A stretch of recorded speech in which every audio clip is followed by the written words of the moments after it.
Hey y'all, welcome back to Dixie Garage. On this video, I'm not actually teaching y'all anything. I really need y'all's help.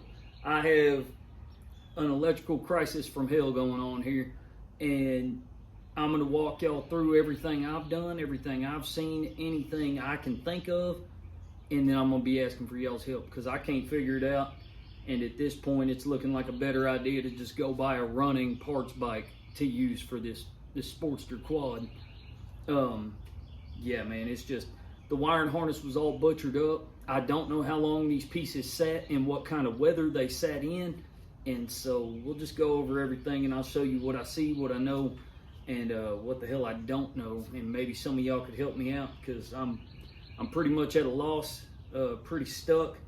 I had inconsistent spark the other day, but it was sparking, okay? But yeah, and y'all saw the video. There was a video, it'd bump a little bit, you get a little bip bip, and that was it.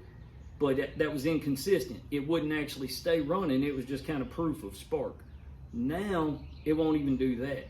Nothing's really changed, and so I'm thinking a part failed, but I'm gonna walk y'all through basically my thoughts and everything I've tested, and maybe somebody with some fresh eyes can see something, whether it's on the video or on a wiring diagram, and help me out, because I'm pretty stuck. So let's dive into it.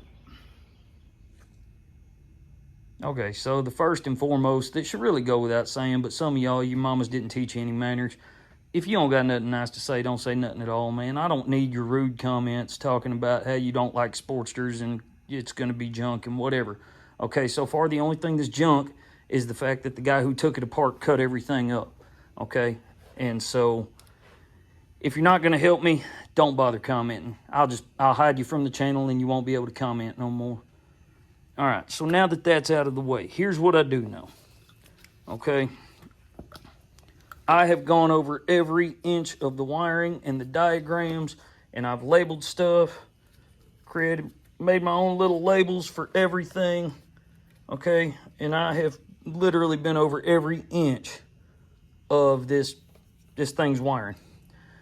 And I know what they all go to, like that, horn, taillight, right hand controls, left hand controls. I got everything pretty well figured out. These two right here are for the crank sensor. Originally, I thought that was my problem. Okay, so I went up to the ECM and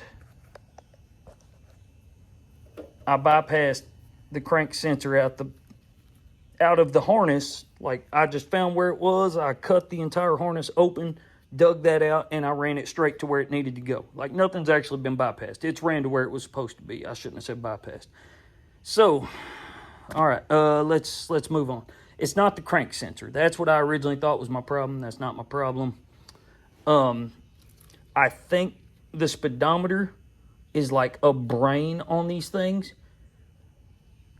with the ECM. Like, I think they work together to, you know, to just whatever. They're like married together is basically all I can find through the forums.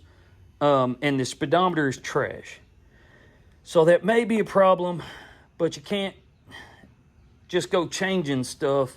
This is an 05. So while it's carbureted, it still has a modern electronic spark setup. Now, what I do know is, okay, I turn this on. As you can see, everything's been butchered. I have light. One's, the middle is neutral. The other one is the oil pressure light. I have power at my coil. If I open this, I have power. Okay. Clip that on. The middle one always has power. Good. Nothing on the sides. One's right, one's left. And I know that I am getting power to the coil. The ECM is what controls the spark. I know I have power going into the ECM. Which was it this one, I think? Yes. So I have power going into the ECM. That part I know. I just dropped the sensor there, the turn signal sensor. Anyways, all of this crap has been worked out. I know it's ugly. I'll shrink wrap it if I ever figure out what the hell's going on. Talking about grounds. So notice when I turn the ignition on, nothing happened there. Everything is connected though. Now move on to grounds. Right here, grounded. Just pick a random bolt somewhere. Grounded. Grounded. Everything's grounded. Regulator. This could cause serious problems, right? Grounded. All good. Everything's grounded. Ignition's powering everything on like you would expect. So that's kind of where I'm starting to get stuck at, because I know I got power to the coil, but then when I ground it over here, all right, can y'all see that? Hopefully y'all can see that right there.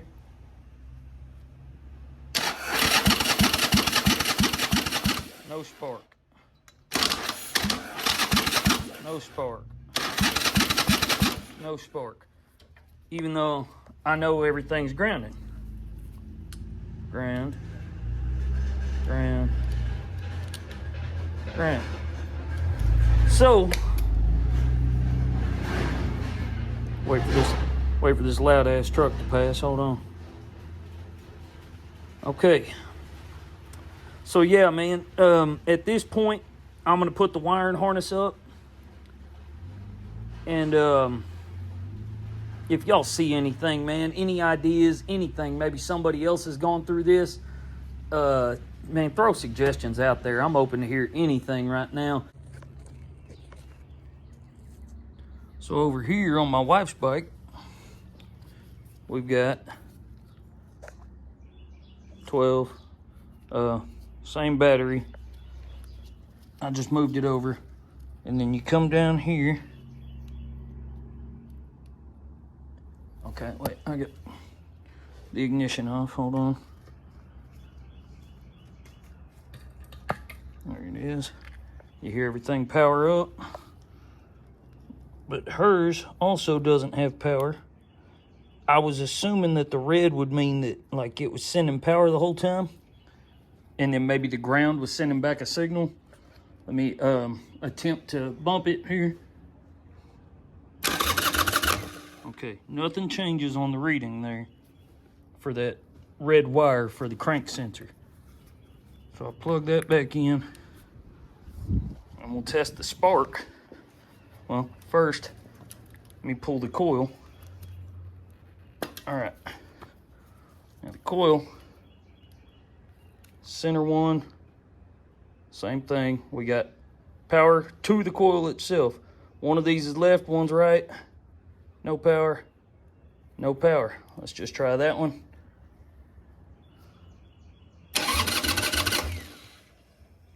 Okay, didn't look like anything.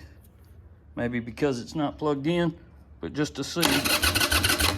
Once again, still nothing. Okay. So, pull this plug off. Put another plug on here, and we'll check it that way, the old school way. Yep, zapped me twice, so I know it works. So, yeah, hers, everything seems to be the same as what I'm seeing over there, yet I'm still not getting spark. Yeah. Thinking it is it may be the ECM, okay? But the ECM, that's only $200, but then I got to take it to Harley and have it flashed. You can't just, even a regular motorcycle shop up the road can't flash it.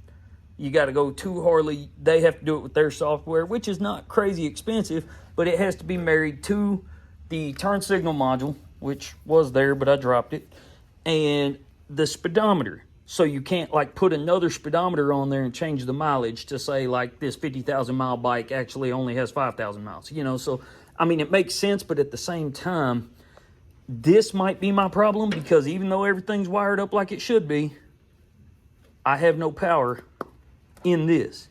It could be this. It could be that. It could be the speedometer. It could be the turn signal module. It could be the ECM. I don't think at this point this chaotic Frankenstein wiring harness is my problem, because I'm getting power and grounds to everywhere that I need power and grounds. So I think I have a faulty part somewhere, and I don't know what the hell it is. And I don't want to just go throwing random parts at it.